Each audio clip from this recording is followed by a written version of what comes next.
যাই বলিস না কেন, আমি ওই পার্টিতে যাবই। নিশ্চয়ই রাজু সেখানে যাবে, আর তুইও আমার সাথে যাবি। ঠিক আছে বাবা, যাব। আমি চা খাবো, তুই খাবি? হ্যাঁ, আমাকে এক কাপ দিস। ঠিক আছে, কাল অবশ্যই দেখা হবে সকাল 10টায়, বুঝেছ? তুমি এসে পড়ো কিন্তু। হ্যাঁ, রাগ করো না প্লিজ, কালকে অবশ্যই দেখা হবে।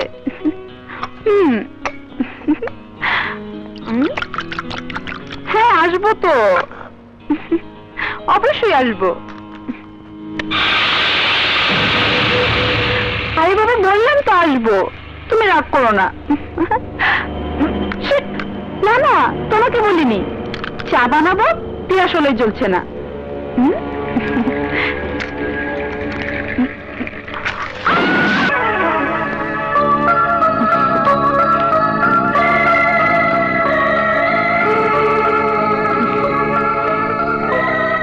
আমি জানতাম তুমি আসবে।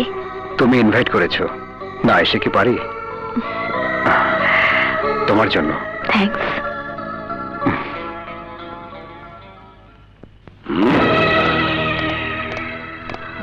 বাহ, গর্দে একেবারে সাজাইয়া লাইছে। সব কিছু ভক্তকে যাইতে যাও, দিক যা। এই সারে কইছে এদিকে খুব সুন্দর। এইসব কি ভদকা না হুস্কি? আপনার কি লাগবে স্যার? মোর কিছুই লাগবে না। একটু পাইছি।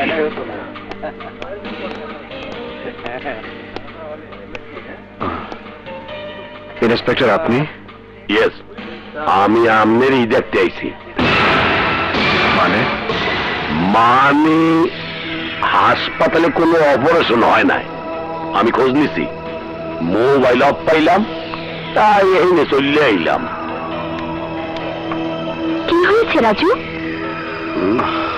কিছুই হয় নাই, ওনার অ্যারেস্ট করতে আসি নাই, খালি ইনফর্ম করতে আইছি।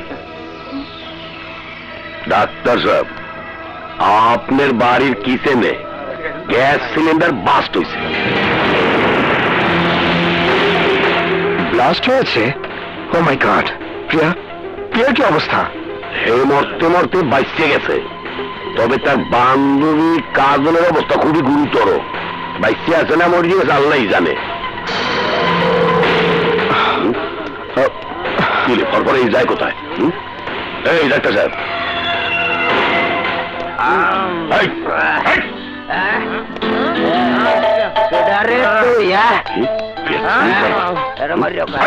ঠিক আছে, মাগনা ভাইয়া জন্মের খাওয়া খাইছো, আজ তোকে বুঝাবো না। চল এমন $5 দিব, বুঝবে না। মদ খাইছো?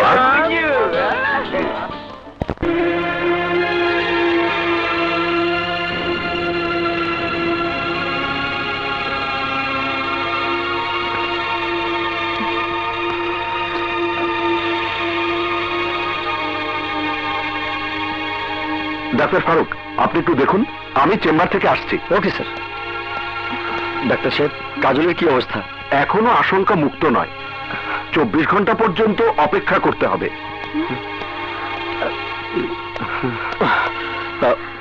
এসব কি করে হলো? যেভাবেই হোক, এর পিছনে অবশ্যই রহস্য আছে। পুড়িয়া মারিয়া আলানের রহস্য। স্যার, পোড়াইয়া মারতে চাইছিল নাকি বোম মাইরা মারতে চাইছিল, সেটা আপনি জানেন কিভাবে? এই যে না জানি একটা মিথ্যা কথা কইলেন।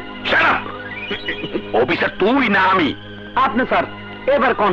ডাক্তার সাহেব, আমার পুলিশি মগজ কইতে আছে, খুনি বড়ই চালাক, গ্যাস লাইনের পাইপ কাটতে রাখা হয়েছিল। আচ্ছা মিসেস প্রিয়া, আপনি তো কইতে পারেন কিসেনে কেডা কেডা গেছিলে?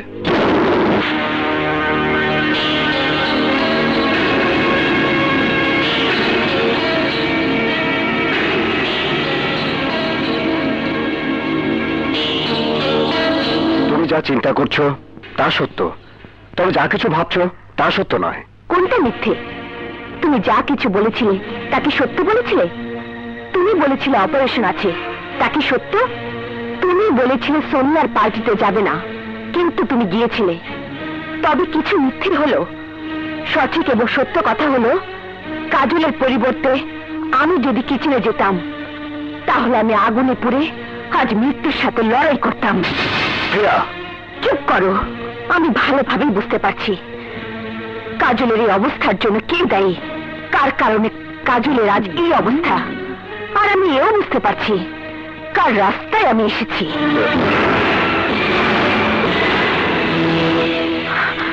প্রিয়া, এক মিনিট ডাক্তার সাহেব, কোন উকিল আছে আপনার? না থাকলে আইজি যোগাযোগ করেন, কারণ খুব জলদি আপনার উকিলের প্রয়োজন হইতে পারে।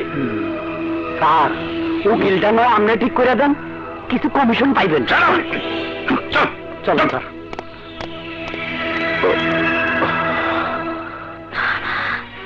তুমি তুমি এখানে কেন? আমাকে জীবিত দেখে অবাক হয়ে গেছো? তুমি তো আমার মৃত্যুর সংবাদ শুনতে পার্টির আয়োজন করেছিলে, কিন্তু আফসোস তোমার আশা পূরণ হয়নি। হয়েছে আমার বুকে যে স্বপ্ন, যে আশা, তা পূরণ হয়েছে প্রিয়া। তাহলে কেন কেন তুমি আমাদের স্বামী স্ত্রীর মধ্যে এসে অশান্তির কাঁটা দিয়ে আমার বুকটাকে ক্ষত বিক্ষত করছো? তোমার কারণে আমার বান্ধবী কাজল আজ মৃত্যুর সাথে লড়াই করছে। তবে কাজল যদি মারা যায় তাহলে ওর মৃত্যুর জন্য তুমি দায়ী। ইয়েস, তুমি। চুপ করো। তুমি আমার বাড়িতে এসে এই ছাদের নিচে দাঁড়িয়ে আমারই মেয়েকে মিথ্যে অপবাদ দিয়ে দোষী বানাচ্ছ। তুমি যদি ডাক্তার রাজুর স্ত্রী না হতে তাহলে আমি তোমাকে বলতে দাও ড্যাডি। আমিও দেখতে চাই সে কতটুকু মিথ্যে বলতে পারে। মিথ্যে? তুমি রাজুকে ভালোবাসো না? ইয়েস, আমি রাজুকে ভালোবাসি এবং ভালোবাসবো আজীবন। রাজু আমারই থাকবে। তোমার এই পাগলামিতে আমার রাজু আমার কাছ থেকে কখনো দূরে চলে যাবে না। পাগল আমি না, তুমি। হ্যাঁ, তুমি পাগল সোনিয়া। তবে আজ বলে যাচ্ছি, তুমি যদি মনে করে থাকো রাজু তোমার, তাহলে এই ভাবনা তোমার পাগলামি। তুমি যদি ভেবে থাকো রাজুকে আমার বুক থেকে ছিনিয়ে নেবে, তাহলে তাও হবে তোমার পাগলামি। তুমি পাগল ছিলে, পাগল আছো এবং পাগল থাকবে। তুমি পাগল ছিলে, পাগল আছো এবং পাগল থাকবে। তুমি পাগল ছিলে, পাগল আছো এবং পাগল থাকবে।